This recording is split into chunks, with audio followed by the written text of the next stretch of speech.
Congratulations to the president. Obamacare finally won an award, but not the kind the administration might want. See, every year PolitiFact, which is part of the Tampa Bay Times, chooses the biggest lie of the year. And 2013's honor goes to President Obama. Let's take a listen to the president and his words of glory. As I've said from the beginning, under the reform we seek, if you like your doctor, you can keep your doctor. If you like your private health insurance plan, you can keep your plan. Period. Wow, this is just a proud moment for President Obama. His health care plan is finally getting the recognition it deserves. You know, for a long time, I have been warning of the issues of Obamacare. It's about time you guys in the mainstream media maybe picked up on some of this stuff. Now, I've been following each problem as it unfolded.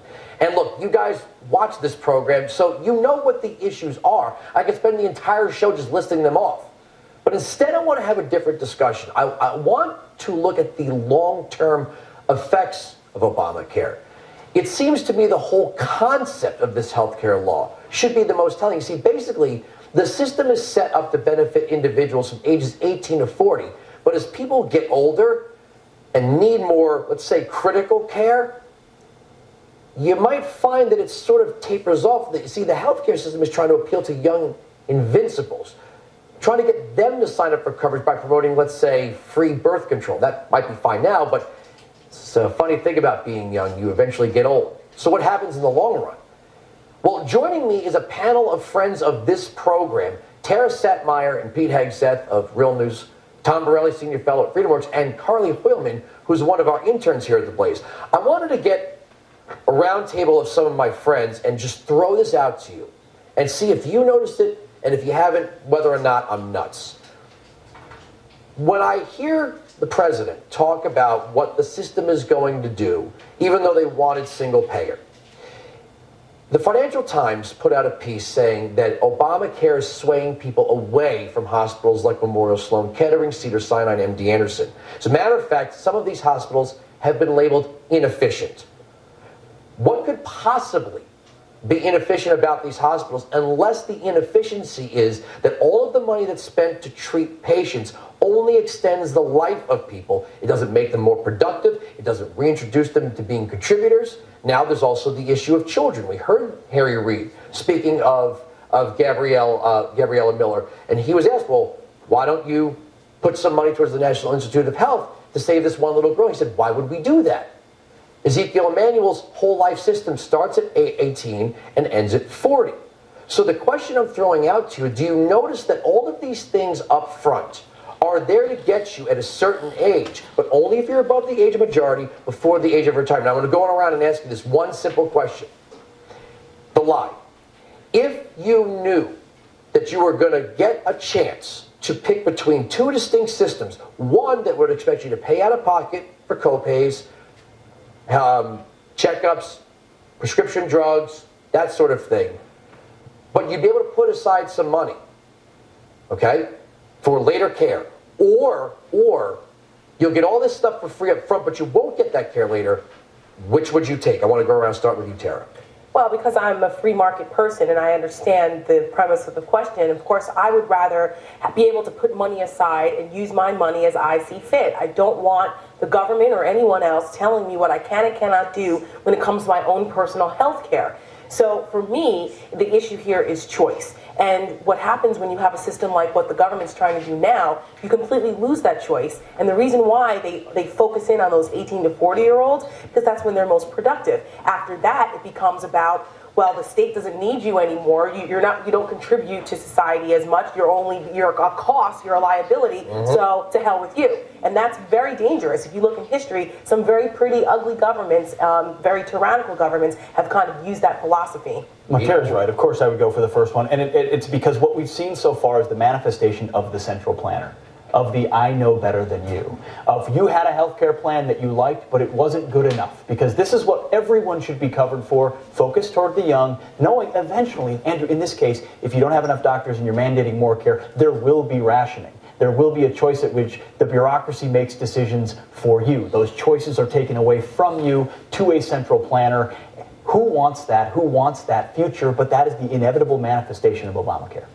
Certainly, save now, pay later. That would be my option. What we're really looking at is really becoming 21st century serfs. We're here to serve the state. When we can pay our taxes, we have use. When we can't work and pay into those taxes, when we start taking from the state, you're of no use. That means command and control. And just look at Ezekiel Emanuel. I don't think he ever took a compassion course when he got his MBA. Well, they think collectivism is compassion. Now, Right, Carly, right. you're the youngest on the panel here. You're an intern. Correct. They were driving the message towards people like you have instant gratification. You're not going to have to pay out of pocket when you're earning less money earlier in your career, and we're going to give you free birth control. Now, I don't know who's using. I don't even want to know about it. I'm just saying that it seems like they were trying to keep you happy and productive. Happy did not have you question about later in life.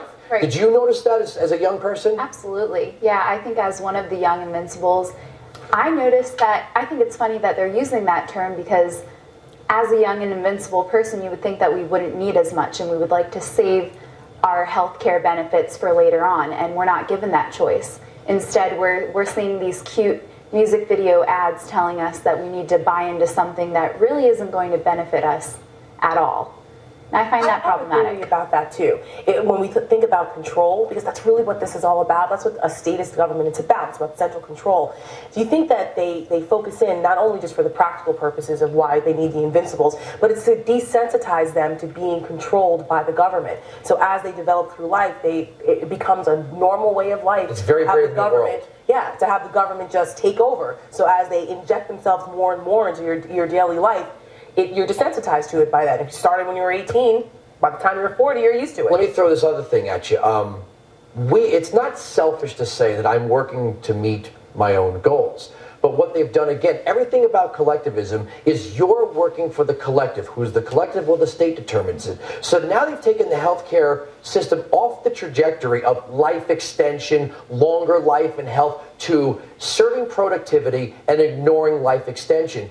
But if the government is separating you from the things that you produce, the money you would put into the system, the equity you would build in your own life, what is its purpose? That's what I've noticed about this, that as they're trying to sway people away from the Memorial Sloan Ketterings of the world, what are they doing? They're saying, don't be selfish and extend your own life. Put your resources to better use.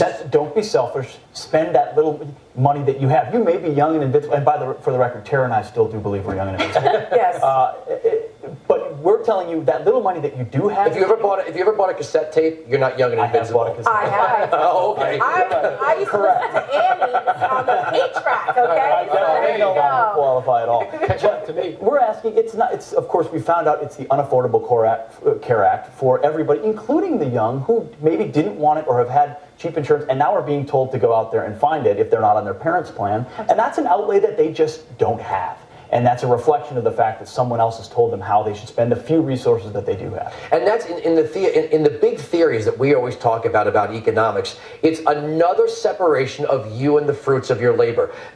Time and time again, progressives tell you that the greater good is achieved when you produce and they decide. They separate you from what you produce and say it's selfish of you to think about it the other way, which is, well, it's amazing. Then why do we do things like keep Ted Kennedy alive to the very last minute or spend forever on ex-presidents? Aren't we all equal? Aren't we all the people? Aren't we all entitled to produce for our own use at the end of life? Well, that's the way it used to be, but obviously part of fundamentally transforming America is the two worlds. Again, serfdom. It's going to be the elites and everybody else. And everybody else has to pay into the system just to keep everybody surviving while the elites keep above everybody else. And they're the ones who want to control. This is one thing about the age thing. I don't feel that separated either, you're right. But young people are usually the most private.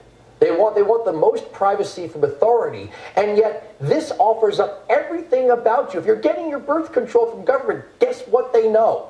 Exactly, and that's why I don't want the government knowing all of these things about me, not my health care. I don't want them deciding where I go to school and what I eat. Like, I feel that the government has no place in these areas, and the fact that they're presenting themselves as this institution that's friendly, that's my family, that's there for me, I don't want any of that, and I'm not getting the choice, and that's what frightens me. All right, guys, I got to. I was gonna say, What how this works? I'm going to take the break here. We'll come right back. More discussion from my roundtable next on Wilkow.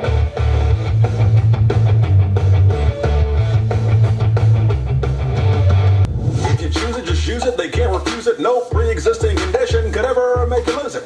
So tell a friend or a random guy, I've got a game changer right here that saves lives. So don't stand and diddle on my healthcare shizzle. It's chock full of top-notch healthcare for bizzles. We'll cover all your bizzles, your dizzles, and your dizzles. Now while you figure that out, it's back to that carousel. Really? That was a spoof on Snoop Lions, Drop It Like It's Hot. I guess the administration's attempt to get the Young Invincibles. The White House is turning to People magazine's Sexiest Man Alive, no, not Pete Hegseth, Adam Levine, to be spokesperson for Obamacare. It's a catchy video, and well, Adam, I won't even go there, but I don't think the answer is to getting more young people to enroll in Obamacare. I'm back with my healthcare roundtable, Tara Satmeyer, Pete Hegseth, Tom Burley, and Carly Hoilman. Let's get into why the lie had to be told. We just went over that any rational person, if they were put through the choices of maybe having a hybrid between, let's say, their health insurance and an HSA, health savings account, or giving into the system and then having the system sort of change the purpose of the system and not having the resources there to treat them when a catastrophic event happened, who on earth would choose that? They knew it. That's why they told the lie. Sure, because they know that being rational does not coincide with the bureaucratic inefficiency of government bureaucracy like this. It just doesn't go. That's why they lie to the American people. All you have to do is use a DMV example, and then people go, oh my God, because they see how inefficient the DMV used to run until private companies came in and made it more efficient. But that is exactly the thing. They want to remove individual choice. They want to remove any kind of rational thought process so that they can masquerade what they really want to do, which is control your life, and whether it's at the beginning or the end, but it's all about control. I cannot say that enough. And, when you were saying before we went to the break, wasn't it the progressives that used to cry out about, we want freedom from the fascist governments, telling us what to do? Yet, look at what's going on now. Oh, the irony. And Andrew, I think that's the gift that keeps on giving about Obamacare, as it will be perceived by America's youth. They're used to choice. They're used to iTunes. No, they are. They're used to things that react in real time. And I'm not saying that to pander. I mean, No, seriously, that's not we're used to a million different energy drinks. And I know as conservatives, we don't want to be obsessed with healthcare.gov. It's the problems of the system that are ultimately going to manifest themselves. But these are real problems that youth are feeling and seeing. And they're like, if this is what 21st century top-down governments look like, I want one. But it's also the mindset that these people really believe the system is more just when we just give up. Look, there's always something to giving up something for the greater good, but literally they're saying your life should not be extended. We need to compact everything to this short time frame, and when you need the system the most, we're going to say that's not when it's going to be there for you. Nobody, even in the most stage of their life, irrational stage of their life in college, would say, you know what, I don't want specialty hospitals there later in life. I want my free birth control now. If they knew that was the cost, nobody would have taken it. Look, they're counting on everybody in America being stupid. That's what they're really counting on, and massive propaganda from the president on down. But I think he's lost an immense amount of credibility, and that's really dangerous. And frankly, that's our only hope at this point. Millions of Americans are now realizing they no longer have a choice with their health care plans. If that doesn't start to wake them up and get them off the couch, then we're really in deep trouble. This is our time. This is our moment. I feel like all this nonsense, I want to get Carly in. I feel like all this nonsense with the Snoop line and the Adam Levine is like an anesthetic to get a barbed hook in. Then you go, wow, this is so cool. And then when you go, hey, what's this thing stuck in me? It's too painful to pull it out. I'll tell you what, I don't think it's cool. I don't think it's cute. I don't think it's trendy. I think they're banking That's because you work here. Maybe, but I think they're banking on the stupidity of my generation, and I have a lot more faith in my generation than apparently the United States government does. And it's insulting to not only my generation, but my gender. The free birth control, we'll buy it if we decide that that's what we need, correct? So Tara, I don't think it's her generation. I think it's the age group. I think that they're hoping to, like you said, condition them so when they hit their 30s, their 40s, and their 50s, that this is just habitual. Right. It just becomes a way of life. It's a masterful PR campaign that I think that they overstepped, because people usually don't change until it affects them personally. So now that people are going, well, this whole like collective thing and it's good for the better good, that sounds great. Wait a minute, what do you mean that I have to pay for it? I thought somebody else was going to pay for it. What do you mean I'm going to lose my health insurance? I like my doctor. Now people are waking up because they're going, oh, wait a minute, maybe that greater good collective thing isn't so great. And it's only because it's affecting individuals personally in their everyday lives that they're starting to wake up. That is exactly right, because the habitual education piece started way back in public schools, and the education piece has been ongoing. But this is probably the first time, you're right, it tangibly hit them where they're at. They're understanding this is our opportunity, as you said, to recapture the narrative. But are they looking for a generation where the other choices that previous generations had have gone away, so they don't know any better? Is it that they want, Canadians don't know any better. Canadians know their single-payer system. The British know the NHS. They're trying to ease us to a point where we don't say, well, wait a second, back in 2010, people had all these wide variety choices. I want that. Well, too late. The dangerous thing is, as this extends over time, if people don't realize it. You know, that's the problem. You can do something now, and if the delay for the consequences way out in the future, then it's not, people don't recognize it. What we have now, again, is the opportunity. People are starting to wake up. And, you know, in terms of Sloan Kettering, I used to do cancer research once upon a time in my life. I mean, what they eventually do, they want to stop those expensive treatments. That's going to stop medical innovation, but only for the elites. They will be able to afford it, and no one else. Ted Kennedy, oh, that's right. Don't worry about that. What you keep them on the machine forever. And I'll finish with Carly's, that they're saying now that these are expensive treatments, but what do they really do? Do they serve the greater good, or do they serve you just for maybe a couple of years? And even if you go into remission, you're not going back into the workforce at that age. Right. I think the pervading mentality is that the government, it's okay to trust the government with every single aspect of your life. And it all comes back to that. If you're going to trust them with that, then you're going to trust them with maybe things that you would prefer to control yourself. But guess what? You gave up that right. And it's all over. All right, well, guys, thank you so much for sticking around on a Friday night. I know you wanted to get out of here for the weekend. We're right. They're wrong. From New York, I'm Andrew Wilkow. Good night.